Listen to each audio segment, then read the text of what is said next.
Oh man, it's that time again. Hello everyone and welcome to Ask Uncle Buck. I'm your host, Uncle Buck. You got big buck questions. I got big buck answers. I got 3 questions this week from some guys who haven't asked me questions before. So some new listeners, new watchers. Thanks guys. The first one from Simon Ranson. What are bees? Okay, so a bee is an insect, a little yellow and black thing, come in a couple of different sizes, typically make honey. They fly around and they collect pollen from flowers, fly it back. They tend to work in hives, and they turn pollen into honey. They have a queen. They're real interesting. Look those up. Thanks for the question. Billy Olson. Who steps up in John McCain's place when he leaves Senate? Ooh. Who from the right do we have? So I did a little digging around because I didn't really know the answer to this question, and I just thought I'd gaze around the landscape, find out, do some fact finding first. So one of the things I found out that was interesting is in Arizona, Governor Doug Ducey, I'm guessing that's how you pronounce his name, who is a Republican, will have to choose who will replace McCain if he decides to retire. Of course, John McCain recently in the news. Turns out he had some sort of brain cancer. They've operated on it. They're going to go chemotherapy. He might not even retire. He might just decide to stay. Who knows? Who knows? But if he does, someone's got to take his place. It's up to the governor to decide. So, who's it going to be? Now, DC's coming up for re-election in 2018. So, who he picks is gonna affect his re-election chances.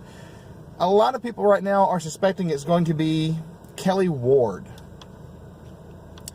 There's some talk about other people, but man, everyone seems to be really keen on Kelly Ward getting it, and seems all right to me.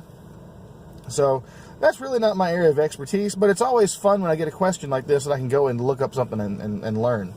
So thanks for the question, Billy, and I hope that's a satisfactory answer for you. Question from Michael Laidlow. Thanks for the question, Michael. How is it that the left/socialists can be so ignorant of the history and of the cultural damage their ideology and politics have caused? Stupidity or denial? Thanks, Uncle Buck. Well, you're welcome, man. This is an interesting question because the word we use for this ideology, it's changed over the course of time. There's been liberalism, progressivism, socialism, globalism even, as Alex Jones will say, the globalists. So anyway, the history of big government and keep people in the dark, essentially socialism/communism. It's not new. It's been around forever. It crept into the United States somewhere around the 1950s. They started bringing that in subtly. Racism, big part of the Democrat Party back in the day. But the people, especially millennials right now, who seem to be ignorant of the history of their party and of their ideology, I don't really necessarily think that's their fault. You see, it's really easy right now for someone to be fed a false narrative. And there are a lot of the people who feed the false narratives are very good at what they do, and that's why you have to be so careful. That's why fake news is such a big thing right now. Because it's so easy to say, oh yeah, well guess what?